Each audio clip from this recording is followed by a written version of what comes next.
There's over 800 episodes of Star Trek now, and that means there are a lot of weird ships. But there's only been one ship that posed as a Starfleet ship, but isn't a Starfleet ship, but might become a Starfleet ship, and then in some circles you could say is non-canonically already a Starfleet ship. But you know what, my friends? That is the topic of today's Starship Breakdown. Welcome to Trek Central, lords, ladies, and sovereigns. I'm your host, Lieutenant Adam, and let's get into it. Today we'll be looking at the one and only Dauntless class, aka Voyager's Trojan Horse, which super duper promised, to send the crew of the USS Voyager home, but instead tried to lead them straight into the jaws of the Borg, like some sort of assimilated shark. If you want to keep up to date with all the latest Star Trek news, lore, and more, then make sure to hit that subscribe button to never miss a video from the team here at Trek Central, and you can also follow us on social media for daily updates on the Star Trek universe.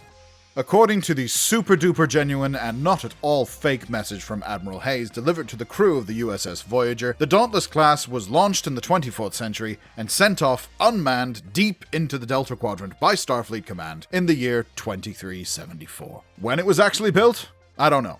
Nobody really does. They never got round to that in the episode. See? I told you it was weird. The Dauntless class came to a length of 204.82 meters, consisting of 7 decks. The ship's design was a stark departure from Starfleet's design philosophy, resembling an odd fusion of a dolphin and a tortilla chip, with the saucer section that came to a spear point before flowing as opposed to linking to the drive section. While the chevron or spear-tipped saucer was not exactly new, the Intrepid, or more prominently the Prometheus class, had already done similar by this point. It did look, well, curvy. Make of that what you will. This weirdly flowing arrowhead shape was complemented by 2 nacelles, but what made the ship so unique, and maybe even appealing, was how curved and streamlined the ship was, with even the saucer section curving downwards, almost like an interstellar Concorde. This sleek appearance was due to the unique component of the Dauntless class, the quantum slipstream drive, which, in layman's terms, allowed the ship to enter and travel through a form of tunnel in subspace, while also withstanding the enormous stresses caused by traveling in this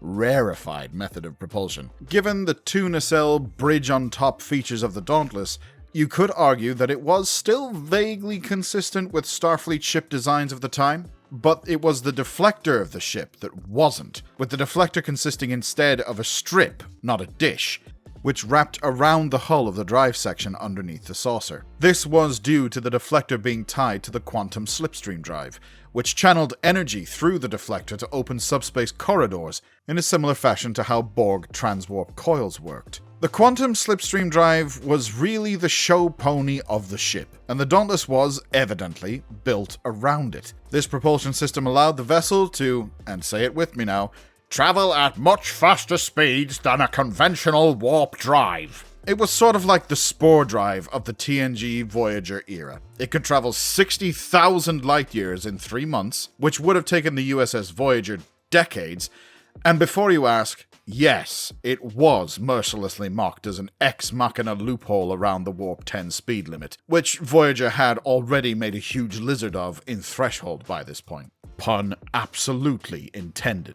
Alongside the quantum slipstream drive, though, the ship also had a traditional warp engine and impulse engines, with the warp nacelles also deviating from standard design by not having noticeable Bussard collectors, and being very close to the hull of the ship. The impulse engines were pretty standard, located at the rear of the saucer section. The hull of the ship also came equipped with the standard Federation-designed RCS thruster quads and some escape pod hatches, but it had its own unique finish on the hull material, and between this strange hull coloration, the design of the saucer section, and the weird nacelles on the back really made it look like a giant space squid. The Dauntless class was relatively minimalist, in not only size, but also complements, with only 1 transporter, no replicators, no holodecks, and no shuttlecraft. It was definitely experimental. The design of the bridge was very Starfleet, with a central captain's chair. However, the consoles around the bridge were all standing consoles, including the combined ops and helm console at the front of the bridge. The bridge was obviously designed for a minimal operating crew, which makes sense, since the ship could be piloted by a single crew member. Instead of the usual view screen, the Dauntless had a master control display located on a wall-mounted console. Engineering also had this Starfleet but not quite quality to it, with it looking like a normal engineering room, but the usual matter-antimatter warp core was replaced by a much smaller quantum slipstream drive core, which had a small, clear globe crackling with energy on top. Whether this was doubled up and also supplied warp power,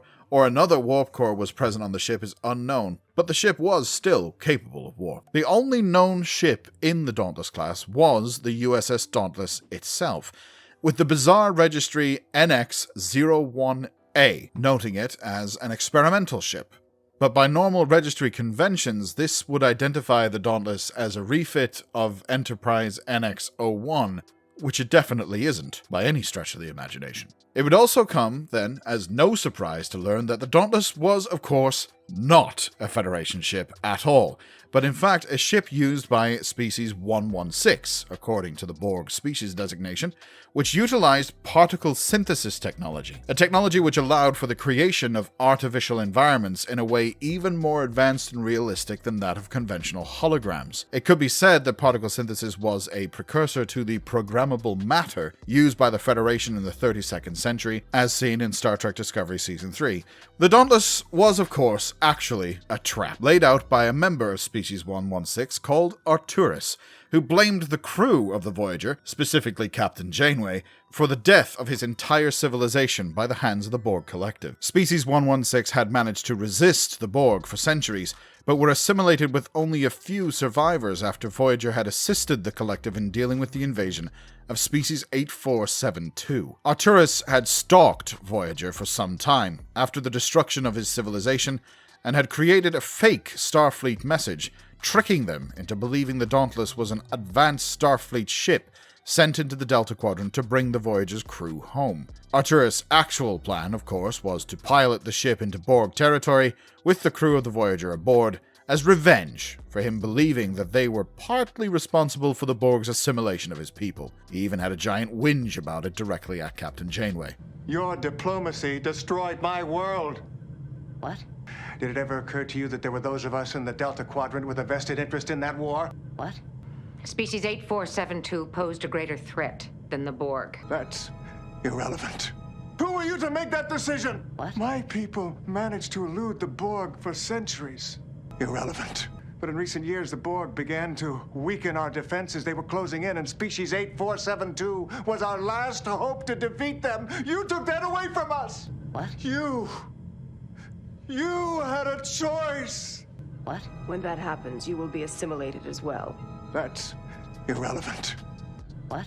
Unfortunately for Arturis, the crew of the Voyager managed to escape, which left him, all on his Todd, in Borg territory, where he and his ship were captured and promptly, presumably assimilated. Even though the Dauntless class was not actually a Federation vessel, a possible future where the Battle of Procyon 5 happened between the United Federation of Planets and the Sphere Builders did have a Dauntless-class ship in service. Presumably the Federation created Dauntless-class vessels from the scans of the USS Voyager made of the ship after returning to the Alpha Quadrant. In the extended canon of Star Trek, which takes into account the books, the games, and the comics, Starfleet did eventually create their own quantum slipstream drive, based on Voyager's experience with it. I can only hope they didn't do the same thing with Neelix's Leola root stew. Eventually, Starfleet would put their own Dauntless-class starship into production, having it ready in time to take part in Operation Delta Rising, which took place in Star Trek Online's year of 2410. The Dauntless class was designed by notable Star Trek ship designer Rick Sternbach, and didn't change much during initial development, always having a sleek arrowhead look to the ship. The only significant change to the overall look that was made during pre-production was the removal of the bridge module from the top of the CG model, even though the bridge itself remained on the top of the ship. The ship had to be believable as a Starfleet ship, after all, as the plot of the episode was about Janeway and the crew believing it to have been sent by Starfleet. Since the ship was also said to be more advanced than previous Starfleet ships, it had to look the part, but still look like it came out of a Starfleet shipyard and not that an alien was behind it. Though that explains the general Starfleet look of the vessel, what about the curved look of the vessel itself? Well, it was requested of the designer that the ship had to look fast. Though this was a challenge for how to make a ship, especially a Starfleet ship, with most Starfleet ships not really adhering to obvious aerodynamic shapes we associate with speed. At this point in Voyager and in Star Trek in general, ships were becoming 3D CG models instead of studio models, and so the Dauntless was rendered in 3D. Many of these models were reused in Star Trek Enterprise, from random alien ships appearing in Enterprise itself, to these 24th century Starfleet ships that were being used in scenes at the Battle of Procyon IV in the 26th century. Not only was the Dauntless class present there, but also the Prometheus and the Nova classes, with both of these ships also being created for Star Trek Voyager. While it's true that different CG houses have thrown Easter eggs into space battle scenes before for giggles, I'm looking at you, ILM, dropping the Millennium Falcon into First Contact. This appearance on screen technically makes the Dauntless class already canon. By the same token, you can also argue that Star Wars is canon in the Star Trek universe. Anyway, with the possible future having the Dauntless class, might we see this ship reprised as an actual Starfleet class in the future show? Who knows?